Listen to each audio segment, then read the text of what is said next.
ABS में आप सभी लोगों का स्वागत है। आज हम उत्पत्ति के 29वें अध्याय का अध्ययन करेंगे। याकूब के विवाहों और उसके पुत्रों की उत्पत्ति का वर्णन। तो जिस प्रकार से हमने देखा कि इसहाक ने और रेबेका ने याकूब को अपने मामा के घर जाने के लिए कहा और याकूब निकल गया और मार्ग में उसने बेथेल नामक एक जगह में परमेश्वर से मन्नत मांगी और फिर वो आगे बढ़ गया। जब वो आगे जाकर हारान नामक इस जगह में पहुंचा तो वहाँ उसने क्या देखा कि एक बहुत बड़ा मैदान है और मैदान के बीच में एक कुआं है और कुएं के साइड में पूरे भेड़ बकरियों का ऐसा झुंड बैठा हुआ है। उसने क्या देखा कि वो जो कुआं है उसके ऊपर एक बहुत भारी पत्थर से वो ढका हुआ है और जब ये चरवाहे सब लोग आ जाते हैं उसके बाद वो लोग मिलके वो बड़े से पत्थर को हटाते हैं और उस कुएं से फिर पानी लेके भेड़ बकरियों को पानी पिलाते हैं। तो उनके पास जो याकूब रहता है वो पहुंचता है और बोलता है कि ये कौन सी जगह है। तो बोलते हैं ये हारान है। क्या इस देश में रहने वाले लाबान को आप लोग जानते हैं? क्या वो कुशल से है? तो चरवाहे कहते हैं कि हाँ, हम उसे जानते हैं, वो कुशल से है। और देख, उसकी छोटी बेटी राहेल अपने भेड़ बकरियों के साथ यहाँ आ रही है। तो याकूब उन चरवाहों से बात करके कहता है कि भेड़ बकरियों को वापस ले जाने का समय तो नहीं हुआ है, अभी शाम होना तो बाकी है, तो अभी पानी पिला के तुम वापस इन्हें ले जाओ। तो वो लोग ने कहा कि नहीं, हम लोग सब एक साथ मिलकर ही यहाँ पे अपने भेड़ बकरियों को पानी पिलाते हैं। इस प्रकार से वो लोग जब बात कर ही रहे थे तब वहाँ पे राहेल आती है अपने भेड़ बकरियों के साथ। तो जब याकूब देखता है राहेल को कि वो उसकी मामा की बेटी है तो वो उसे चूमता है और बहुत रोता है, मैं तेरा फुफेरा भाई हूँ, अर्थात रेबेका का बेटा हूँ मैं। और उसके बाद याकूब पानी निकाल कर लेआ जिन भेड़ बकरियों को लाए रहती है उन लोगों के लिए वो निकाल कर देता है। राहेल दौड़ते हुए अपने घर को जाती है और अपने पिता से इन तमाम बातों को बताती है। और जैसे ही लाबान सुनता है वो दौड़ के आता है उस कुएं के पास और याकूब से कहता है गले लगाकर कि चल घर की ओर चल, और घर में लेके उसे आता है। और घर आने के बाद उसका कुशल क्षेम पूछता है। तो याकूब तमाम बातों को जो उसके जीवन में हुए रहती है वो कह डालता है। तब याकूब, आइए एक वचन को पढ़ेंगे 14। तब लाबान ने याकूब से कहा, तू तो सचमुच मेरी हड्डी और मांस है। सो याकूब 1 महीने भर उसके साथ रहा। इस प्रकार से तमाम बातों को करने के बाद उस घर में 1 महीने तक याकूब लाबान के साथ रहा। उसके बाद लाबान ने कहा, चूँकि हम रिश्तेदार हैं, फ्री में या मुफ्त में तुझसे काम कराना मुझे पसंद नहीं है। तब इस प्रकार से याकूब कहता है कि तेरी बेटी राहेल के लिए मैं तेरे पास 7 सालों तक काम करूँगा। और जो उसका मामा रहता है लाबान, वो तैयार हो जाता है और इस प्रकार से 7 साल के लिए याकूब लाबान की बेटी के लिए काम करता है। और जब 7 साल पूरा हो जाता है तो वो अपने मामा से कहता है कि मेरा समय पूरा हो गया, तो मेरी शादी राहेल से करा दे।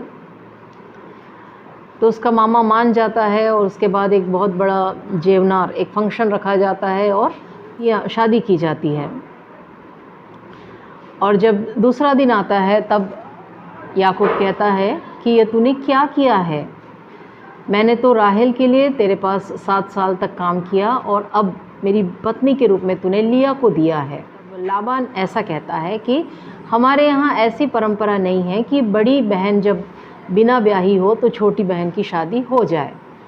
जैसा कि हम जानते हैं कि लाबान की 2 बेटियां हैं, लिया और राहेल।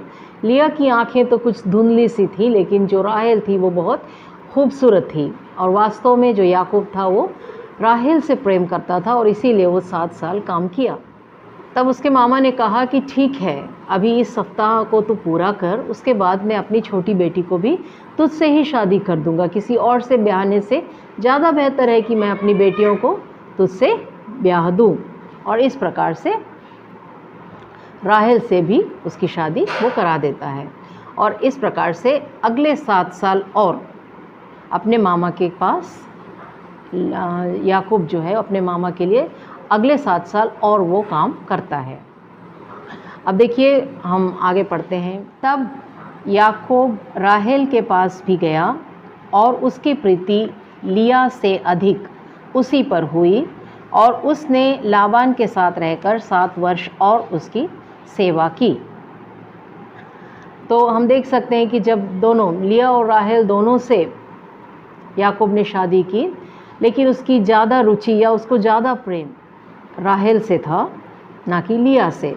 तो जब परमेश्वर ने देखा कि लिया से ज़्यादा प्रेम वो राहेल से रखता है, तब परमेश्वर ने राहेल को बांझ कर दिया और लिया के गर्भ को खोल दिया। और इस प्रकार से लिया ने रूबेन को, शिमोन को, लेवी को और यहूदा को जन्म दिया। 4 बेटों को जन्म दिया, ऐसा वर्णन यहाँ पे लिखा हुआ है। तो मेरे प्रियो, इस अध्याय को जब हम पढ़ते हैं तो एक बात हम समझ सकते हैं कि जिस प्रकार से याकूब ने धोखे के साथ अपने भाई के पहलौठे के अधिकार और उसके आशीषों को चुराया, ठीक उसी प्रकार से यहाँ भी उसने बहुत वफादारी के साथ जब अपने मामा के यहाँ काम किया, तब उसके मामा ने भी उसको धोखा दिया और जहाँ उसने कहा था कि मैं राहेल से तेरी शादी कराऊंगा, उस जगह उसने लिया से उसकी शादी को कराया। और दूसरी बात जो हम यहाँ पे देखते हैं वो ये है 31वां वचन, जब यहोवा ने देखा कि लिया अप्रिय हुई, तब उसने उसकी कोख खोली पर राहेल बांझ रही। मेरे प्रियो, यहाँ पे ऐसा लिखा हुआ है कि जब परमेश्वर ने देखा कि लिया अप्रिय जान पड़ी, तब परमेश्वर ने उसके कोख को खोल दिया। मेरे प्रियो, इस वचन के द्वारा मैं आप सबों को उत्साहित करना चाहती हूँ कि यदि किसी भी क्षेत्र में हमें ऐसा महसूस हो रहा है कि हम किसी से थोड़ा कम हैं या किसी एरिया में हम दूसरों के द्वारा नीचा किए जा रहे हैं या हम में कोई कमी है या हम किसी बात में कहीं कमज़ोर पाए जा रहे हैं, तो हमें समझने की आवश्यकता है कि यहोवा हमारी ओर है। जिस प्रकार से लिया, जिसकी की आँखें धुंधली थी या उसके आँखों का जो शेप था वो कुछ अलग था, किताबों में मैंने पढ़ा है कि जैसे गाय की आंखें होती हैं उस प्रकार की डीप आंखें थी लिया की। तो उसी एक कमी के कारण लिया को याकूब ने कम प्रेम किया। तो मेरे प्रियो, यदि हमारे जीवन में कोई हमसे घृणा कर रहा है या हमें कोई नीचा दिखाने की कोशिश कर रहा है, तो हमें ये समझने की आवश्यकता है कि परमेश्वर हमेशा कमज़ोरों के साथ है। तो आज के लिए इतना ही। परमेश्वर आप सबों को आशीष देवे। जय मसीह की।